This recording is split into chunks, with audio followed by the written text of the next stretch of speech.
자, 오늘은 예수님 탄생하신 우리가 말하는 소위 말해서 이제 성탄절 또 크리스마스라고 하는데 이제 제가 간략하게 우리 기독교에서 생각하는 크리스마스 유래에 대해서 설명을 해드리고 말씀으로 들어가겠습니다. 두 가지 설이 있는데 하나는 신화입니다. 하나는 신화. 제가 쭉 이제 조사를 해보니까 그럴듯한데 이거는 역사적 이야기고 그 신화는 제가 말씀드리지 않겠습니다. 다만 이제 우리 캐톨릭에서 전례로 내려오는 그 내용을 보니까 2세기경에 그 당시 교회는 큰 5개 구역으로 나뉘어져 있었는데 이집트 지역에 알렉산드리아 교구가 있었어요. 알렉산드리아.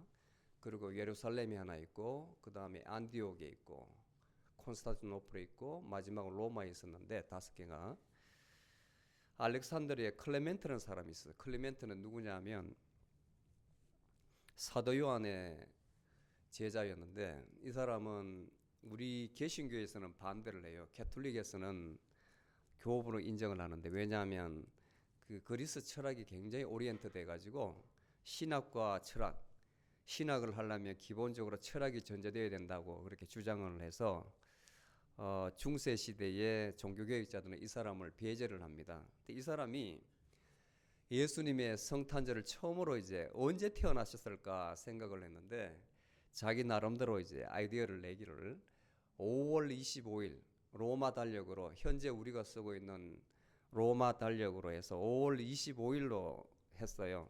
근데 그게 공론화되지도 않고 많은 사람들이 받아들이지 않았습니다.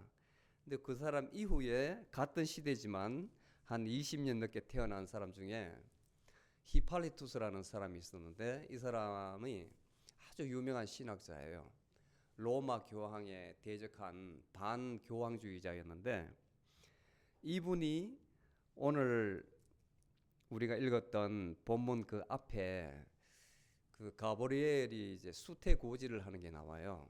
그 마리아의 잉태 사실을 고지하는 내용이 나오는데 그 날을 3월 25일 자기 나름대로 계산을 해가지고 그 날이 가브리엘 천사가 온 날이 3월 25일일 것이다 해서 계산을 해가지고 9개월 그러니까 12월 10개월을 채우면 달인 해가 넘어가 버리니까 9개월을 채워서 12월 25일을 예수님 탄생일로 정한 거예요. 그러니까 예수님께서 구삭둥이가 되는 거예요. 구삭둥이 10개월을 못 채우고. 근데 이것이 처음에는 긴가민가 하다가 그 당시 시대적 상황하고 교묘 이렇게 맞아떨어졌어요. 왜냐하면 이 동지라는 것 때문에 동지가 뭐냐면 밤이 길었다가 12월 22일 기준으로 해가지고 이제는 낮이 서서히 길어지는 날이거든요. 동지가. 근데 그때가 그 로마인들이 믿는 신이 미트라 신이라고 있는데 태양신입니다. 태양신은 거슬러 올라가서 그리스 시대, 더 거슬러 올라가서 바사 제국 시대, 이 페르시아가 전 지중해를 다 장악하고 있을 때에 바벨로니아를 무너뜨리고 그때가 539년부터 331년에 알렉산더 대왕한테 멸망하기 전까지의 그 중동 지역과 지중해 지역을 다 장악하고 있었는데 이 미트라신 태양신을 퍼뜨렸어요. 뭐냐면 태양신은 이제 어둠이 서서히 거치고 빛이 다시 길어지는 빛이 살아나는 계절이다. 또 그렇게 생명을 주는 신이다 해가지고 이 자기들이 믿는 미트라신을 다 퍼뜨린 거예요. 그래서 그 영향으로 해서 로마 캐톨릭에 상징하는 걸 보면 거의 다 태양신이 많이 새겨져 있어요. 심지어는 예수님이 탄생하신 그 베들레헴에 가면 현재도 가면 웬일인지 그 탄생한 그 장소에 태양이 그려져 있어. 태양이 아주 놀라워요. 그 자리에 태양이 그려져 있다고요. 그러니까 이게 그 당시 문화하고 막 물린 것 같습니다.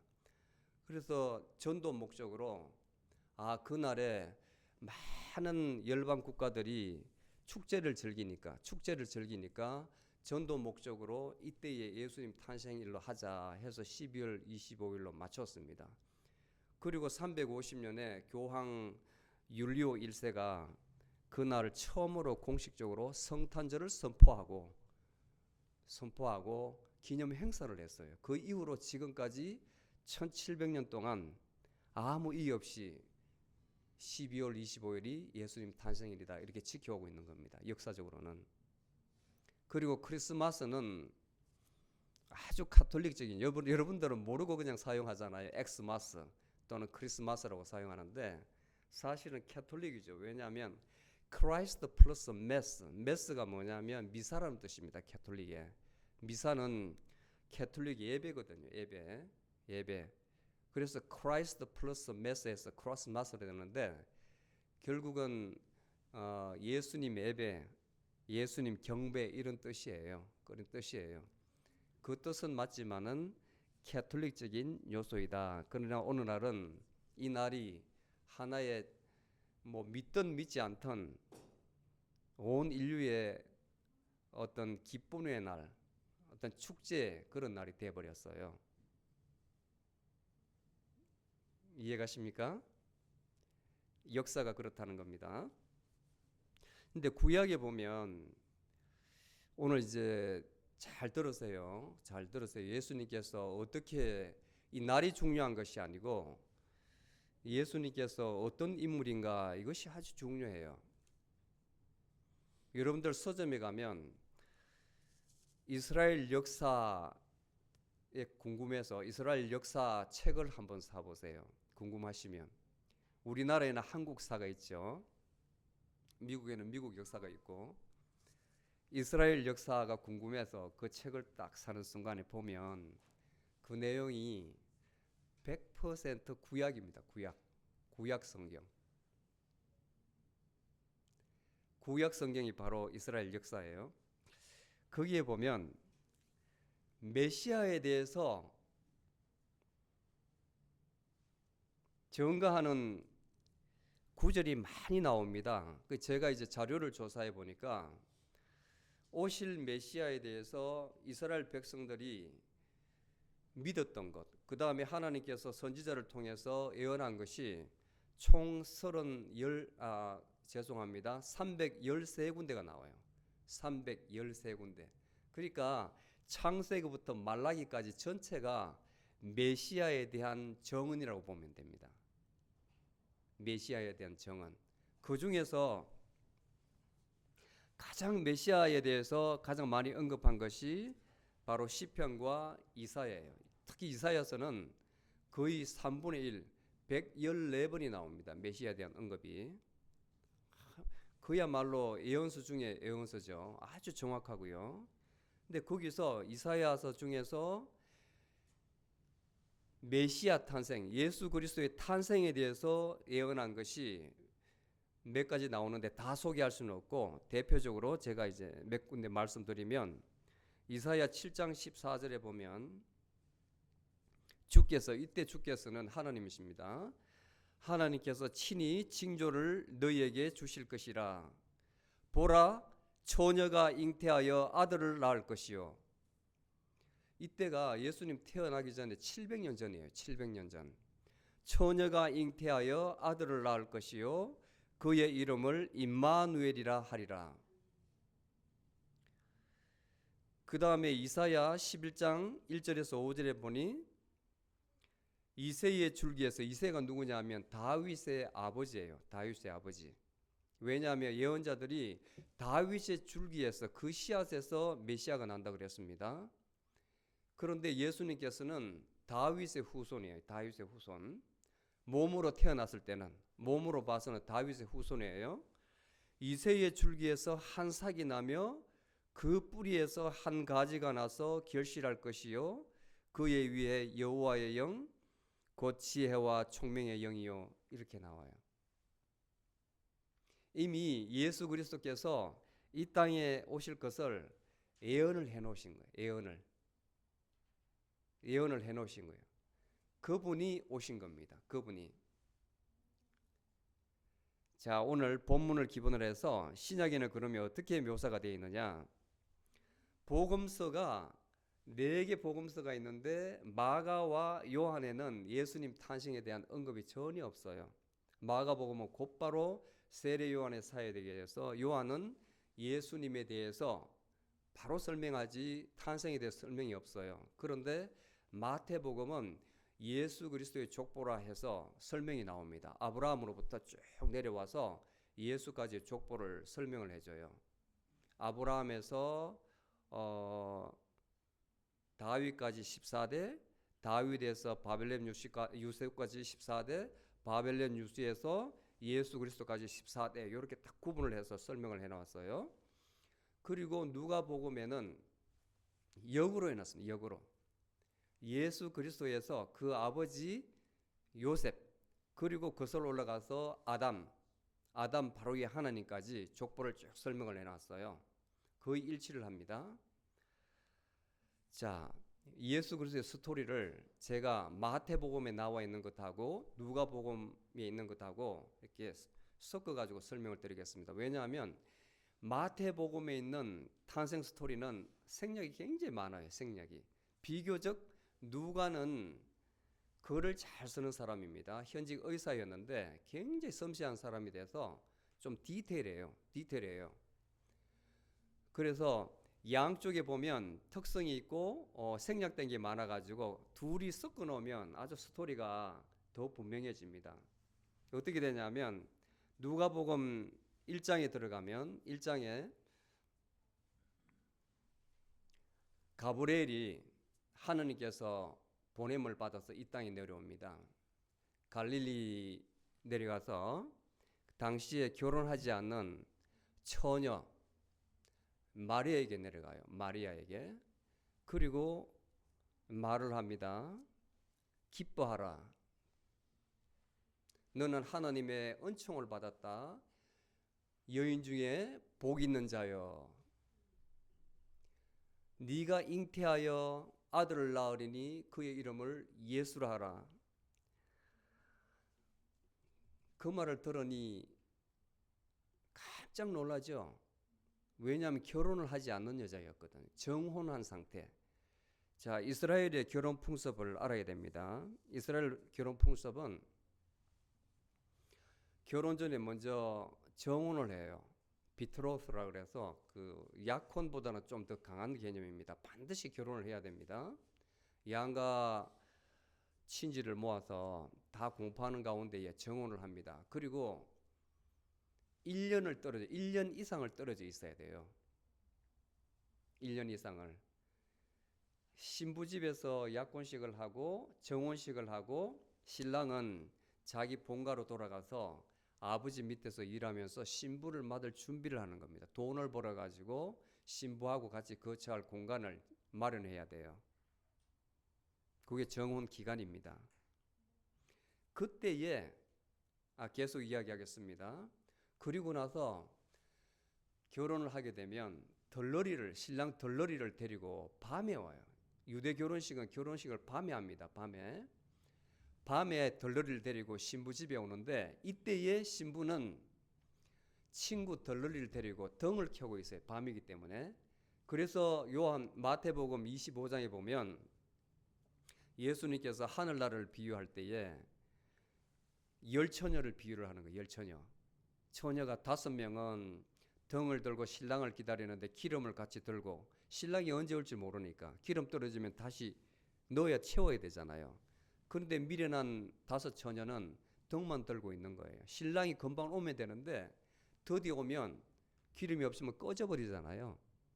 그러면 기름 사러 갈 때에 신랑이 와버리는 겁니다. 혼인잔치에 못 들어가는 거예요.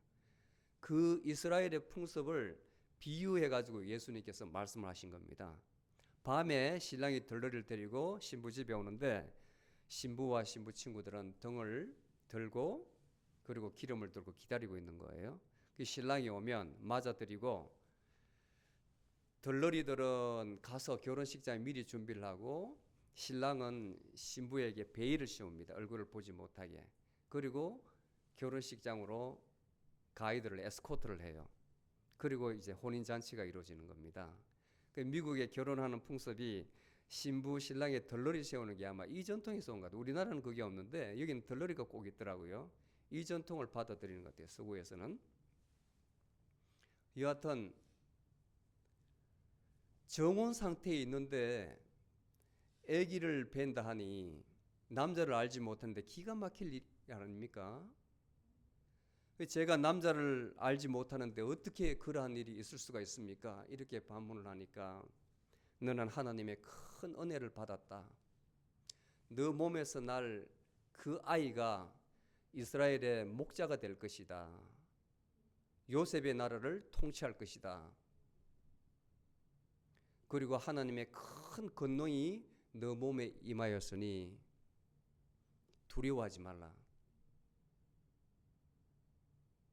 하나님께는 능치 못할 일이 없다. Nothing is impossible. 능치 못할 것이 없다.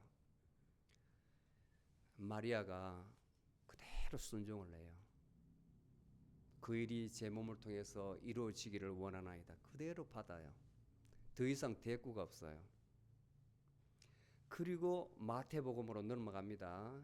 그렇게 해야 매끄러워요.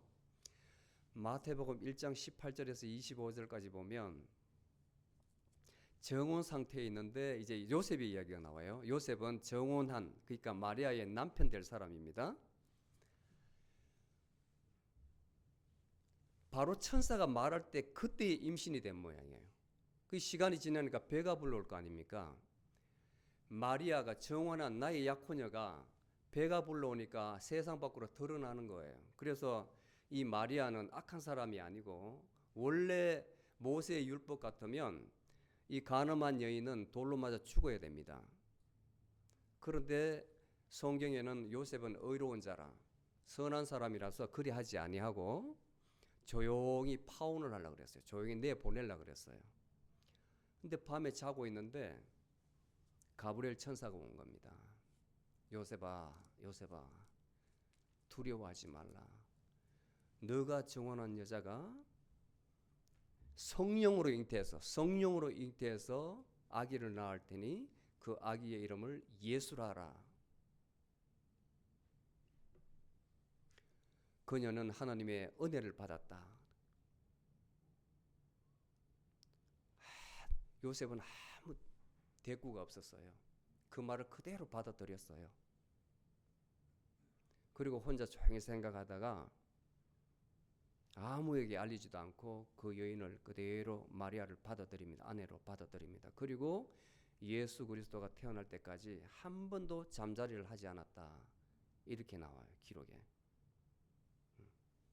그리고 다시 누가복음으로 돌아옵니다.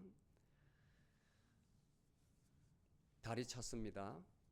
그런데 거의 만삭이 될 시점에 오늘 우리 유진 양이 읽은 그 내용이 나오는데 그 당시에 로마의 초대 황제가 아우구스투스였습니다. 근데 여기 성경에는 아구스도라고 나오는데 제국의 전체에 세금을 효과적으로 거두기 위해서 호정령을 내려요. 호정령. 그 제가 이제 가만히 생각하니까 야, 이 나라가 지금 호정령을 시행하는 나라가 제가 조사를 해보니까 일본하고 우리나라밖에 없어요. 일본은 그대로 시행하고 있고 우리는 이제 호적 제도를 폐지했다고 그러더라고요. 등록 기준지 이렇게 나오고 그 호적 제도가 로마에도 있었던 거예요. 이게 뭐냐면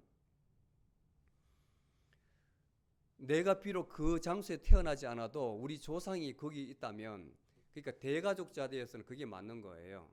대가족 제도에서는 어느 호주가 있고 그 밑에 식구들이 쫙 뻗어 나가는 겁니다. 구체적으로 언제 태어났고 어디로 이동했고 등등 지금까지 살아온 이동한 그 근거가 다 나오고 심지어는 죽었다면 사망한 날짜까지 다 기록하는 거예요. 한 집안을 다 알 수 있는 거예요. 호적 제도는 대가족 제도 하에서.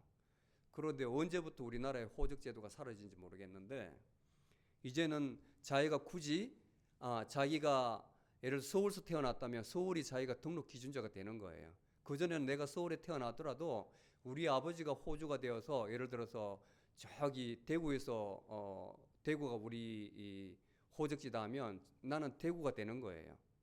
그렇게 되는 거예요. 그게 호적 제도예요. 근데 이 당시에도 아마 로마에서 효과적으로 사람을 통제하기 위해서 이 호적 제도가 있었던 것 같아요. 그래서 고향으로 내려가게 되는데 임신한 만삭의 마리아를 데리고 요셉이 120km, 지금 키로로 하면 150km 되는 남쪽으로 이제 내려갑니다. 걸어서 약 한 5일 길, 성인 걸음으로 해서 5일 길 정도 돼요. 거기가 어디냐면 베들레헴이에요. 다윗이 태어난 장소, 고향이 베들레헴입니다. 다윗의 후손들은 거기로 가야 됩니다. 호주가로 150km 남방으로 내려와서 갈릴리에서 도착하자마자 이제 배가 아파서 아기를 낳아야 되는데 방이 없어요. 왜냐하면 다 고향으로, 마치 크리스마스 때나 생스기빙 때에 미국에서 막 이동하듯이 명절 때에 다 이동을 하기 때문에 방이 없는 거예요. 방이. 마국간에서 아기를 낳았다고 기록하고 있습니다. 마국간에서.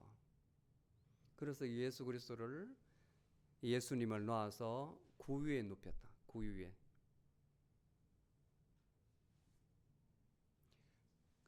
그때의 천사가 베들레헴에 가면 인구가 약 한 2만 5천 명 정도 되는데, 원래는 이스라엘이 이제 점령했었는데 1995년도에 팔레스타인으로 넘어갔다 그래요. 그래서 지금 가면, 원래 제가 7월 달에 갔었거든요. 이 장소에 2번을 갔었는데 완전히 이슬람이 다 지배를 하고 있어요. 이슬람이 지금은.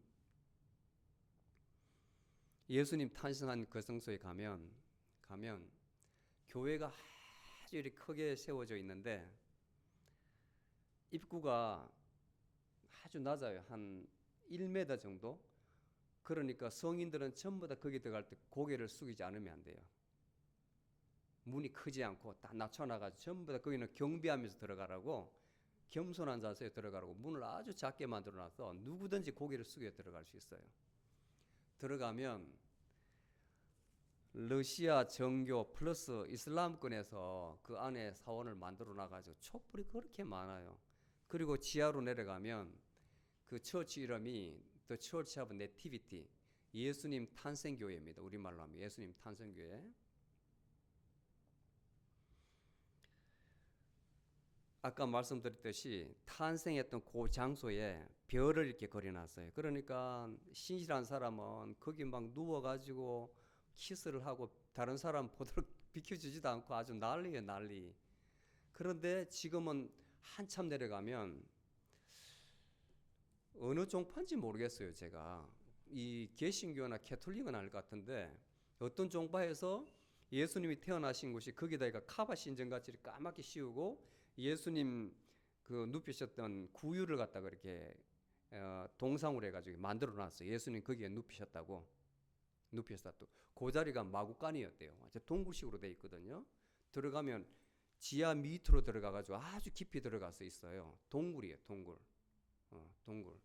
옛날에 거기가 마구간이었답니다. 마구간. 이쪽에는 인이었고 여인숙이었고, 그 다음에 그 밑쪽으로는 마구간이었다는데 지금 그대로 이제 그 장소에 예수님 탄신교회를 만들어 놨어요. 이제 천사가 들판에서 거기 가면 아주 이렇게 높진 않아도 평지는 아니고 이렇게 둔덕이 참 많아요. 그리고 그 교회 갈 때도 한참을 걸어 이제 올라가야 되는데 그 주위에 이제 목동이 많이 있습니다. 지금도 목동이 있습니다. 이스라엘 전역을 버스를 타고 다니보면 아직까지도 그 사막에 풀 한 폭이 없는데 어떻게 양을 치는지. 근데 자세히 보면 색깔이 푸르지 않은 이 하얀 풀, 노란 풀이 있어요. 말라가지고. 워낙 습기가 없다 보니까 그냥 말라 있는데 그걸 먹고 이제 사는 거예요. 그 양들도. 그렇게 양이 많아요. 베두인족들이 아직까지도 있어요. 목동에게 천사가 나타나서 지금 베들레헴에 너희들을 구원할 구세주가 태어났다. 그는 지금 강보에 쌓여서 구유에 눕혀 있다. 얼른 가보라. 그리고 천군 천사가 내려와 가지고 그 천사 옆에서 막 찬양을 하는데 하늘에는 영광, 땅에는 평화, 막 소리가 들리는 거예요. 이 목동들이 놀래가지고 한참을 있다가 야, 다 같이 가보자. 베들레헴에 그 구유에서 우리 메시아가 났다니까 가보자. 뛰어가가지고 자기가 들었던, 천사에게 들었던 그 사실을 사람들에게 전해줘요. 자, 그리고 나서 이제 동방박사 이야기가 나옵니다. 동방박사. 다시 이제 마태복음에 나오는데, 내가 가만히 그전에는 생각 없이 그냥 읽었다가 이 동방박사는 메자이라 그래. 메기 또는 메자이라 그러는데, 정확하게 말로는 현자라는 뜻이에요. 현명한 자, 지혜로운 자, 또는 뭐 다른 번역에 보면 점성술사. 별을 보고 그 베들레헴에 유대의 왕이 태어났다는 걸 보고 그 별이 인도하는 대로 따라옵니다. 근데 거리가, 그 사람들이 어디 출신이냐면 페르시아 출신이에요. 페르시안. 지금으로 말하면 이라크, 이란입니다. 이란. 그 지역에서 베들레헴까지 걸어온다면, 그 당시는 비행기도 없죠, 차도 없죠. 걸어오려면 약 5,800km가 되는데, 약 아무리 서인 걸으면 빨리 걸어도 4개월, 5개월이 걸려요. 그 거리 5,800km를 걸어오려면. 그 제가 가만히 이제 생각해 보니, 야, 이게 성경에는 태어날 때 곧바로 이렇게 왔다고 되어 있는데, 제가 볼 때는 말이 안 되는 거예요. 말이. 지도를 이제 제가 하는 방법이 있어요. 저는 이제 배운 게 있어서 그 거리를 축척을 따져가지고 실로 정확하게 이렇게 그려봐요. 그래서 이제 비율로 계산해 보면 거리가 거의 나오는데, 그 5,800km를 성인이 하루에 걸을 수 있는 게 1시간에 4km. 20대의 초반 애들은 군장 매지 않고 걸으면 5km까지 갑니다. 그러면 하루에 10시간을 걷는다. 통상 8시간 걷는다 해요. 하루 일과 동안. 지치기 때문에. 그렇게 계산해 봤을 때에 4.8, 약 5개월 조금 덜 걸리는 거예요. 그렇다면 제가 지금 말하는 순서가 맞는 겁니다. 목자한테 나타나고, 그 다음에 그 마태복음에는 예수님 요셉을 통해서 그렇게 태어날 것이다 말하고 똑바로 동방박사 이야기 나와요. 근데 그렇게 하면 되지 않고, 예수님께서 이미 태어나셨습니다. 그리고 목자들한테 고지하고, 그리고 누가복음에 보면 8일째 되는 날에 결례를 따라가지고, 유대 전통에 따라가지고 예수님께 할례를 시켜요. 할례. 그리고 레위기 12장에 보면 아기가 태어나면 산모들 정결례가 있습니다. 정결례가 부정하다 해가지고, 남자가 태어나면 산모는 33일 동안 거의 한 달 좀 넘죠. 33일 동안 성전에 또는 성물을 만지지 못해요. 그리고 여자아이가 태어나면 더 불결하다 해가지고 66일 동안 성전에 또는 성물을 만지지 못해요. 레위기 12장 정확하게 묘사가 되어 있습니다. 그리고 정결례는 뭐냐면, 태움제를 드리기 위해서 새끼 양 한 마리를, 그 끝나면 새끼 양 한 마리, 그리고 산모의 죄를 사하기 위해서 산비둘기 혹은 집비둘기 2마리를 데리고 대제사장한테 가야 돼요. 그런데 돈이 없으면 태움제는 드리지 않아도 됩니다. 양은 안 가져와도 되고, 산비둘기, 가장 싼 산비둘기를 2마리 가지고 제사장한테 와서 죄를 사함을 받아야 돼요. 그게 유대 전통입니다. 근데 누가복음에 보면 예수님께서 그 정결례를 다 거쳤어요. 자, 그래 되면 남자 아이기 때문에 한 달이 지났잖아요. 한 달이. 그리고 동방박사가 왔겠죠. 동방박사가 4개월에 걸쳐서 예루살렘에 도착했습니다. 이 땅에 너희들 왕이 태어났다는데 어디 있느냐 물으니까 예루살렘에 난리가 난 거예요. 그리고 그 당시에 헤롯이 왕이었습니다. 통치하고 있었습니다. 헤롯도 그 말을 들었습니다. 당장 불러와라 해서 동방박사 3명을 불러가지고 들으니, 여기에서 유대의 왕이 태어났다. 본인이 왕인데 왕이 태어났다니까 이거 모반이잖아요. 그래서 제사장과 율법학자 서기관을 불러가지고 어찌 된 일이냐 물으니까 사실은 우리 조상의 전통에 또 율법책을 보면 미가복음 5장 2절에 있습니다. 베들레헴이 비록 에프라임이 가장 작지만은 거기에서 이스라엘의 왕이 태어난다고 되어 있습니다. 알려져요. 그리고 헤롯 대왕이 동방 박사들한테 이야기합니다. 찾아라. 찾아보고 보거든 꼭 돌아갈 때 나한테 이야기하라 그래요. 동방 박사가 길을 떠납니다. 베들레헴에 가가지고 예수님을 보고 거기서 황금과 유황과 몰약을 선물을 드리고 경배하고 헤롯 대왕을 만나려고 하니까 성령님께서 방해하는 거예요. 곧바로 돌아가라. 헤롯 대왕을 보지 않고 돌아갑니다. 자기 나라로. 그리고 꿈에 요셉에게 천사가 나타나가지고 지금 즉시 너 아내를 데리고 아기를 데리고 이집트로에 내려가거라. 그리고 내가 알려줄 때까지 숨어 있어라.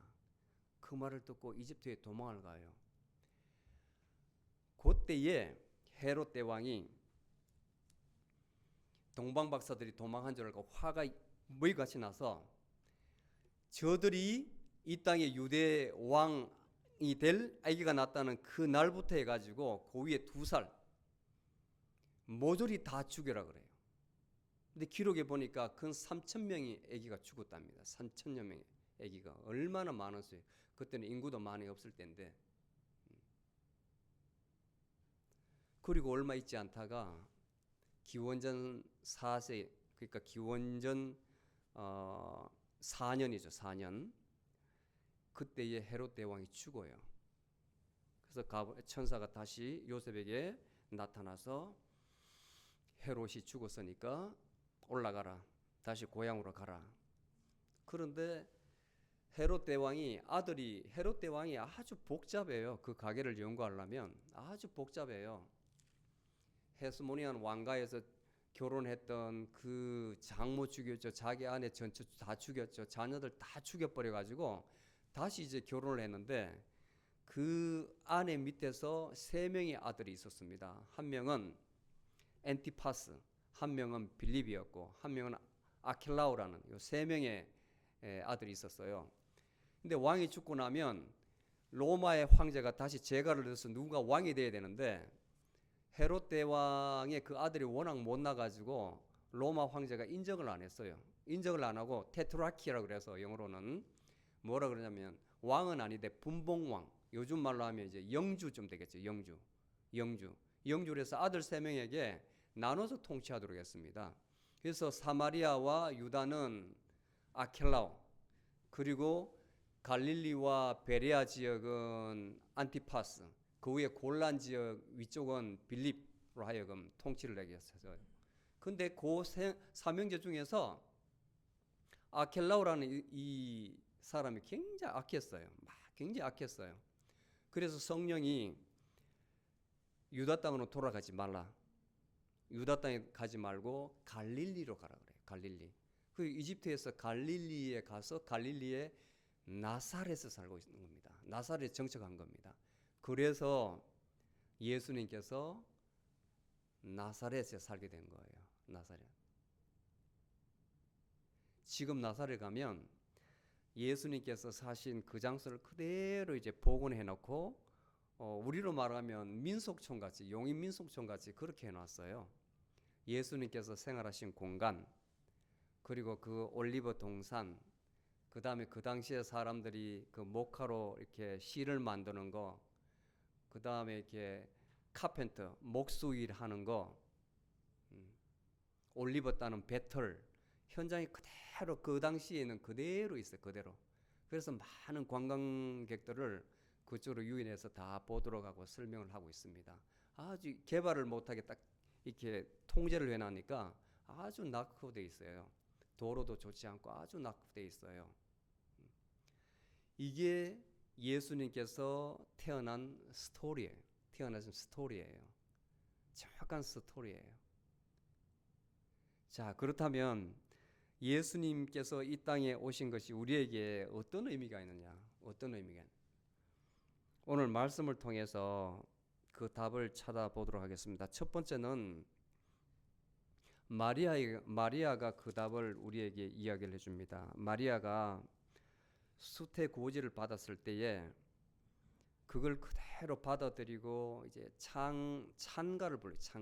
찬송이라지 않고 매그니피카트라 그러는데 로마 캐톨릭에서는 예배할 때 아주 중요하게 이렇게 지금도 부릅니다. 매그니피카트라 그래서 이 마리아가 찬송한 이 내용을 그대로 가사로 해서 곡을 붙인 거예요. 여기 보면 49절에 보면 전능하신 이가 큰 일을 내게 행하셨도다.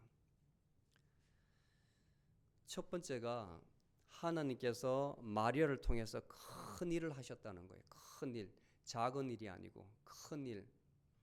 옛날에 옛날에 학교 다니신 분들은 알 거예요. 요즘은 없는데 학교에 잔잔한 작은 심부름 하는 분들을 뭐라 그래요? 예? 예, 소사라 그러잖아요. 소사. 여러분들 들어보셨어요? 예, 요즘은 뭐 다 이렇게 뭐라 그러나 돈 주면 고용해서 이렇게 하니까 그런 쓰지 않는데 무슨 직급이 있기 때문에 직급을 불러주는데 옛날에는 선생님들 그 시험 기간 되면 그 필사하면 막 밀어주고 시험 문제 그 밀어주고 또 학교에 이제 관리하는 작은 일 심부름 해주는 분을 소사라고 그래요. 소사. 그리고 큰 일을 하는 사람을 뭐라 해요? 큰 일을. 정말 작은 일, 학교에 심부름 하는 사람 소사를 그러는데 큰 일을 하는 사람은 대사라잖아요. 대사, 엠베서드. 나라를 대표해 가지고 외국에 나가서 일을 하는 사람은 대사라고 그래요. 대사. 하나님께서 마리아를 통해서 이 큰 일을 하신 거예요. 큰 일을 하신 거예요. 그 큰 일 한 것이 아기를 낳은 겁니다. 아기를 예수님을 낳은 거예요. 예수님 낳으신 거예요. 이 어떻게 증명이 되냐면 그 누가가 잘 기록을 하고 있습니다. 2장에 보면 시메온이라는 사람이 있고 안나라는 사람이 나오는데 이 사람이 나이가 많아가지고 이제 죽어야 되는데 죽지를 못하는 거예요. 왜냐하면 성령님께서 너는 구세주를 봐야, 쉽게 말하면 예수님을 봐야 죽을 것이다. 그러니까 나이가 많아도 죽지를 못하고 있는 거예요. 그런데 어느 날 성령님이 이분을 이끌어서 성전으로 데려가는 겁니다. 그 성전에 요셉과 마리아가 아기 예수를 데리고 정결을 하기 위해서 올라가 있었거든요.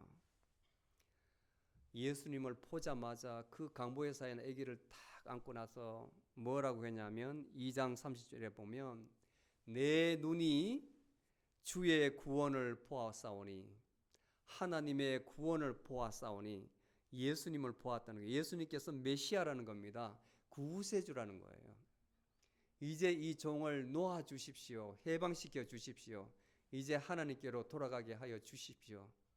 내가 이제 주의 구원을 보았사오니, 예수님께서 구세주라는 겁니다. 구세주라는 겁니다. 그리고 계속 예언을 해요. 본인이 하는 말이 아닙니다. 성령의 감동을 받아서 이야기하는 거예요. 이 사람이 이스라엘을 세우기도 하고 넘어지게도 한다.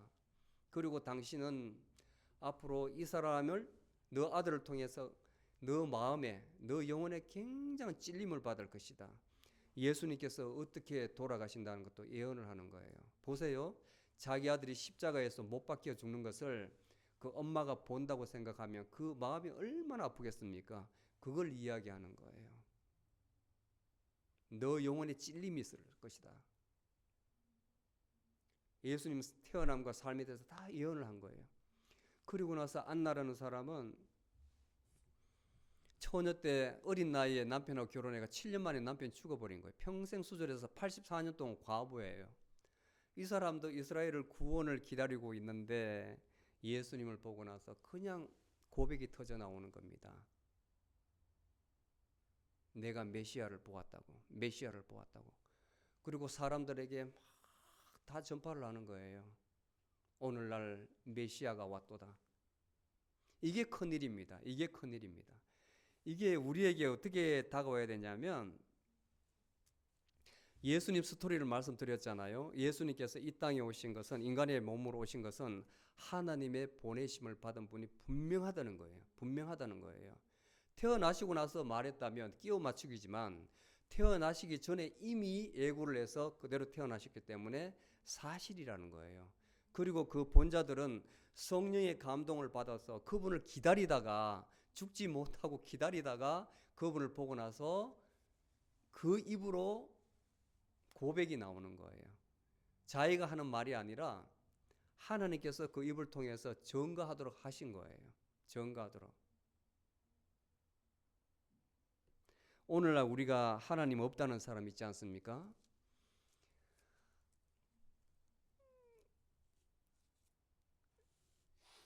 제가 이제 볼 때는 참 무모해요. 무모해요. 세상 눈으로 보면 모든 것을 기준을 적용해 놓고 있습니다. 기준. 특히 공학하는 사람들 보면 철저하잖아요. 공학하는 사람들.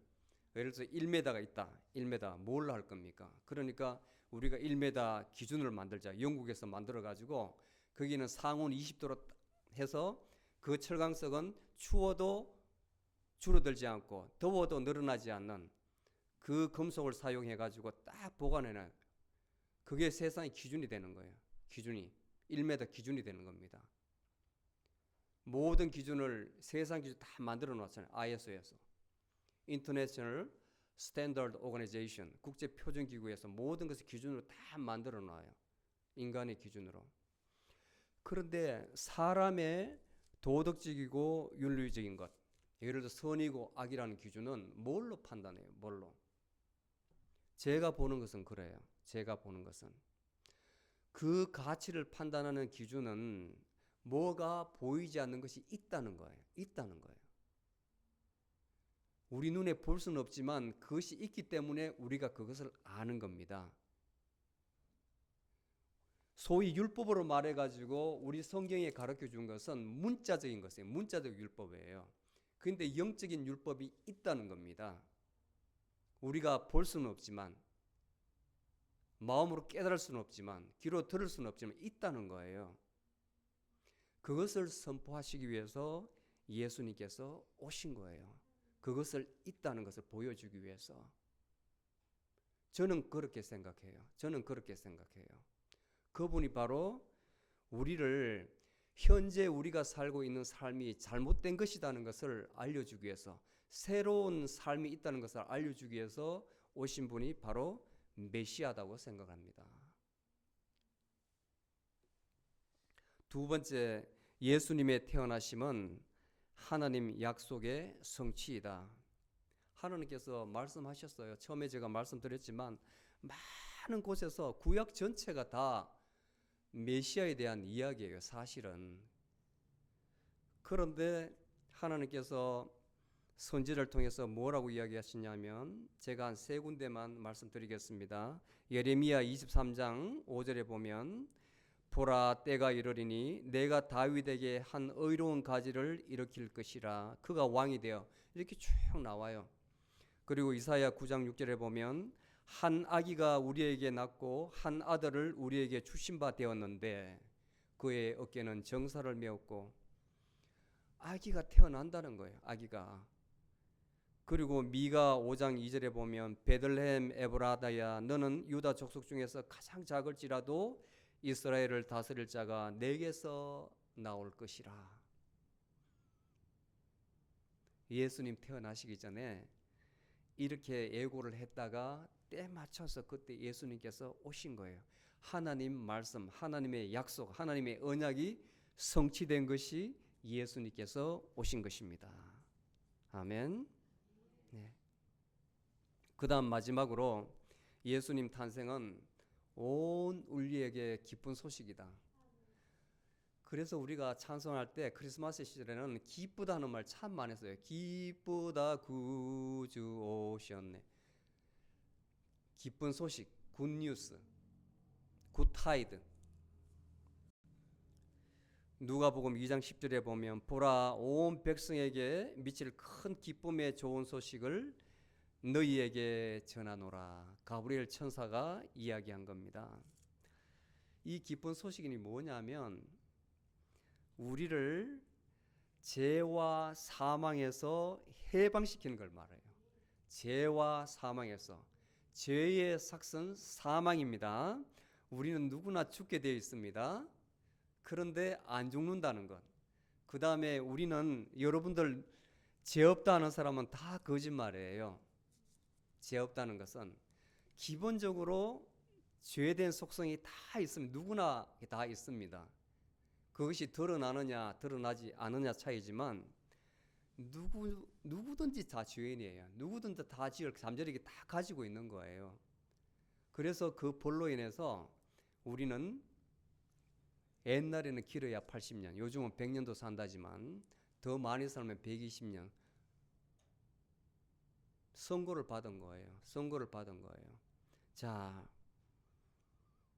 예수님께서 이 법을 가르쳐 주십니다. 이 법을 왜 너희들이 영원히 사느냐? 왜 너희들이 죄를 사함을 받느냐? 그게 바로 성령의 법이에요. 성령의 법. 지금은 우리가 우리의 욕심으로, 욕심이라는 것은 혼과 육입니다. 혼과 육. 이것은 끊임없이 그렇게 찾게 만들어 놓으셨어요. 만들어 놨어요. 그렇게 돼 있어요. 배가 고프면 먹어야 되고, 내가 좋은 게 있으면 가지고 싶은 욕망이 나는 것이고, 내가 슬프면 울어야 되고, 내가 화나면 화가 나야 되고, 이게 사람이에요. 이게 사람. 그런데 예수님께서는 이것이 아니라는 거예요. 이것이. 그것은 죽은 사람의 모습이지 산 사람은 그게 아니라는 겁니다. 그래서 생명의 성령의 법이 죄와 사망의 법에서 너희를 해방시키리라 이렇게 말씀하세요. 생명의 성령의 법, 성령의 법이 죄와 사망의 법에서 너희를 해방시켜 주리라. 예수님께서 하나님이신데도 불구하고 육신의 모습을 입고 이 땅에 태어나셨습니다. 육신의 모습으로 우리와 똑같이 감정이 있으세요. 똑같이 정말 피곤하실 때는 피곤함을 느끼시고 목마를 때는 물을 마셔야 되시고 배고플 때는 드셔야 되시고 똑같은 사람이에요. 그런데 하나님께서 그분을 우리 죄를 담당해서 속죄제물로 삼으셨다는 거예요. 속죄제물로. 왜냐하면 하나님의 이름은 거룩하신 분이기 때문에 어떠한 사람도 속죄제물이 될 수가 없는 겁니다. 흠 없는 것이 이 땅에는 없습니다. 어떠한 제물도. 우리의 죄를 1년에 한 번 속죄해 주는데 유대 방식대로 그렇게 한다면 매년마다 우리 죄를 위해서 희생제물이 계속 나가야 되는 거예요. 이거는 한때요. 한때 매년 끝없이 인류가 존재하는 동안에 계속 해야 됩니다. 그런데 하나님께서 정말 죄 없고 흠 없고 맑고 완벽하신 당신이 이 땅에 오신 거예요. 당신이 이 땅에 오셔서 그분으로 하여금 우리의 모양대로 그대로 태어나게 하셔가지고 희생제물로 삼으신 거예요. 그분이 죽으시면 그분을 믿는 자로 하여금 죄를 다 그분에게 전가시켜서 죄를 사해 준다고 약속을 하신 겁니다. 약속을. 제가 조금 전에 말씀을 했죠. 하나님께서는 신실하신 분이기 때문에 약속하신 걸 지킨다고. 약속하신 걸 지키시기 때문에 예수님께서 오셨다고. 그런데 그 약속의 방법, 죄를 사해 주는 방법이 바로 이 방법입니다. 이 방법. 가장 흠없는 사람을 희생제물로 삼으셔서 죽으셔야만 우리 죄를 사함을 주는 거예요. 그러면 어떻게 우리가 죄를 사함 받느냐?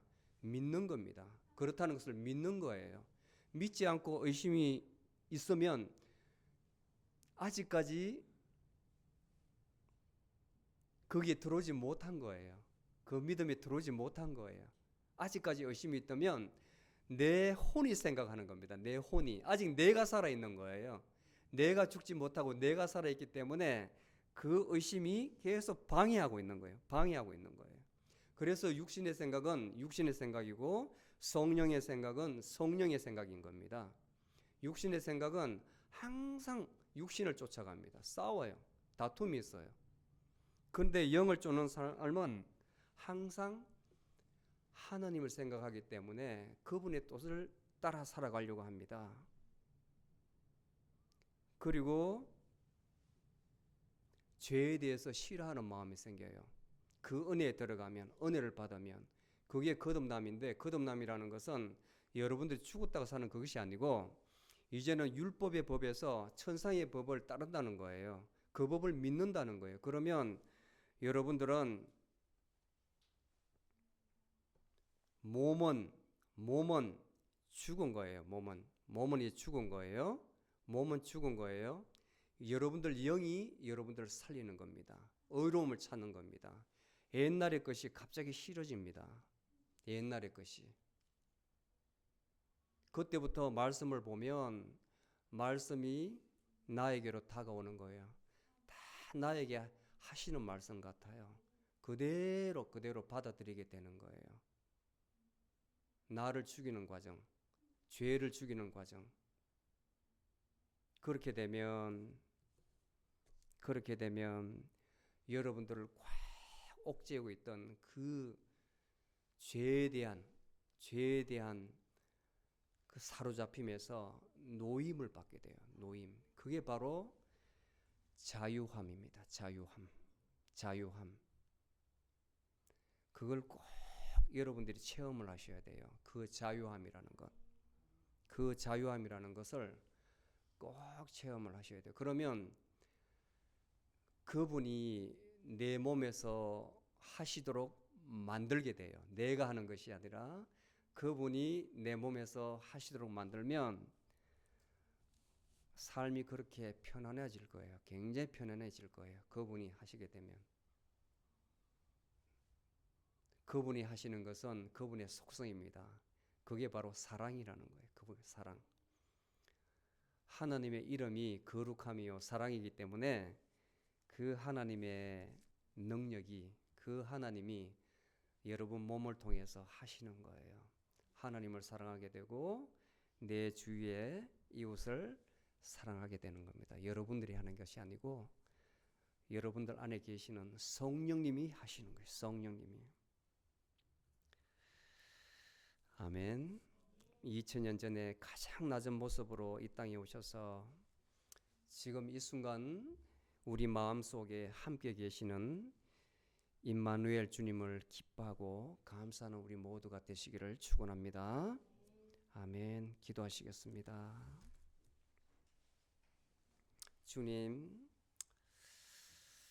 주님의 이름을 찬양합니다. 소망이 사라진 이 땅에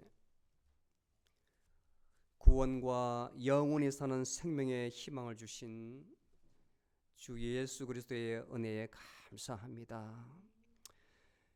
주님의 구원의 기쁜 소식을 들었사오니 저희에게 굳센 믿음을 주셔서 오로지 주님만이 우리의 산 소망 되시며 구세주이심을 마음으로 받아들이고 입술로 시인하는 저희들이 다 되게 하여 주시옵소서.